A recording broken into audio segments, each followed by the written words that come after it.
Assalamualaikum warahmatullahi wabarakatuh. Kami dari kelompok 2, di sini kami akan membahas dan juga menganalisis studi kasus korupsi, yaitu kasus suap menyuap. Next. Sebelum masuk pada pembahasan, saya akan memperkenalkan anggota kelompok 2. Yang pertama ada saya sendiri, Puput Wulandari. Yang kedua ada Nirmala Sari. Yang ketiga ada Novita Sari Hamidaya. Yang keempat ada Sylvia Rahmawati. Yang kelima ada Dinda Eka Rahmawati. Dan yang keenam ada Ari Nur Indiarti. Next. Baik, yang pertama saya akan menjelaskan mengenai pengertian suap menyuap. Jadi suap menyuap disebut juga dengan sogo atau memberi uang pelicin, merupakan tindakan memberikan uang, barang atau bentuk lain dari pembalasan dari pemberi suap kepada penerima suap, yang dilakukan untuk mengubah sikap penerima atas kepentingan atau minat pemberi, walaupun sikap tersebut berlawanan dengan penerima. Next. Selanjutnya ada faktor internal terjadinya suap menyuap. Yang pertama ada aspek perilaku individu meliputi yang pertama sifat tamak manusia, yang kedua moral yang kurang kuat, yang ketiga penghasilan yang kurang mencukupi, yang keempat kebutuhan hidup yang mendesak, yang kelima gaya hidup yang konsumtif, yang keenam ada malas atau tidak bekerja, dan yang ketujuh yaitu ajaran agama yang kurang diterapkan. Slide selanjutnya akan dijelaskan oleh teman saya. Next. Selanjutnya mengenai aspek organisasi yang meliputi yang pertama, kurang adanya sikap keteladanan pimpinan. Kedua, tidak adanya kultur organisasi yang benar. Ketiga, sistem akuntabilitas yang benar di instansi yang kurang memadai. Keempat, kelemahan sistem pengendalian manajemen. Dan yang terakhir, manajemen cenderung menutupi korupsi di dalam organisasi. Kemudian selanjutnya faktor eksternal terjadinya suap menyuap. Nilai-nilai di masyarakat kondusif untuk terjadinya korupsi diantaranya adalah yang pertama, aspek sikap masyarakat terhadap korupsi atau suap menyuap. Yang pertama, masyarakat kurang menyadari bahwa korban utama korupsi adalah masyarakat sendiri. Kedua, masyarakat kurang menyadari bila dirinya terlibat korupsi. Ketiga, masyarakat kurang menyadari bahwa korupsi akan bisa dicegah dan diberantas bila mereka ikut aktif dalam agenda pencegahan dan pemberantasan. Selanjutnya akan dijelaskan oleh teman saya.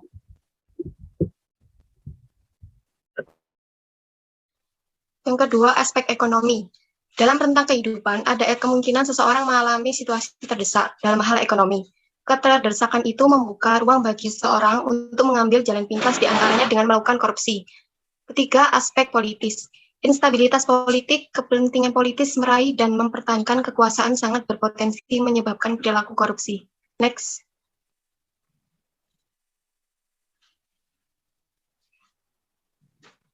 Selanjutnya, aspek organisasi.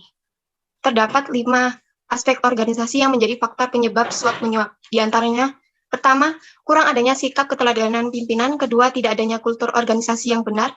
Ketiga, kurang memadainya sistem akuntabilitas yang benar. Keempat, kelemahan sistem pengendalian manajemen. Dan yang kelima, lemahnya pengawasan. Slide selanjutnya akan dijelaskan oleh teman saya. Selanjutnya, studi kasus suap menyuap pada Ade Yasin. Komisi Pemberantasan Korupsi atau KPK menetapkan Bupati Bogor Ade Yasin sebagai tersangka kasus dugaan suap pengurusan laporan keuangan pemerintah daerah Kabupaten Bogor tahun anggaran 2021. Ketua KPK Firly Bahuri menjelaskan penangkapan Bupati Bogor itu merupakan tindak lanjut dari laporan masyarakat terkait dugaan adanya pemberian uang dari Ade melalui orang kepercayaan kepada anggota tim audit BPK Perwakilan Jawa Barat. Next. Sehingga KPK membagi 2 tim, di mana satu tim diantaranya bergerak menuju Bandung mengamankan para pegawai BPK Perwakilan Jawa Barat beserta barang bukti uang yang ada padanya. Papar Firly. Setelah bergerak lanjut, dia dan tim mengamankan 4 pegawai BPK Perwakilan Jawa Barat yang dimaksud saat itu sedang berada di kediamannya masing-masing di Bandung pada Selasa tanggal 26 April 2022 malam. Dalam kegiatan tangkap tangan ini, KPK mengamankan bukti uang dalam pecahan rupiah dengan total 1,24 miliar. Slide selanjutnya akan dilanjutkan oleh teman saya. Baik, yang selanjutnya, sebagai pemberi, Ade Yasin dan kawan-kawan disangkakan melanggar pasal 5 ayat 1 huruf A atau B, atau pasal 13 Undang-Undang Nomor 31 Tahun 1999 tentang pemberantasan tindak pidana korupsi sebagaimana telah diubah dengan Undang-Undang Nomor 20 Tahun 2001 JO pasal 55 ayat 1 ke 1 KUHP. Sedangkan sebagai penerima, Mediansyah dan kawan-kawan disangkakan melanggar pasal atau B atau pasal 1 Undang-Undang Nomor 31 Tahun 1999 tentang pemberantasan tindak pidana korupsi sebagaimana telah diubah dengan Undang-Undang Nomor 20 Tahun 2001 JO pasal 55 ayat 1 ke 1 KUHP. Next. Penyebab Ade Yasin melakukan suap. Ketua KPK Firly Bahuri mengatakan Ade Yasin melakukan kasus suap agar pemerintah Kabupaten Bogor kembali mendapatkan predikat wajar tanpa pengecualian atau WTP.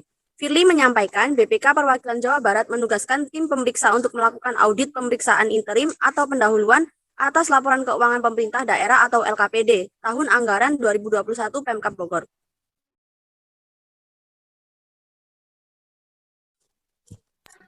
Selanjutnya yaitu akibat penyuapan yang dilakukan Ade Yasin.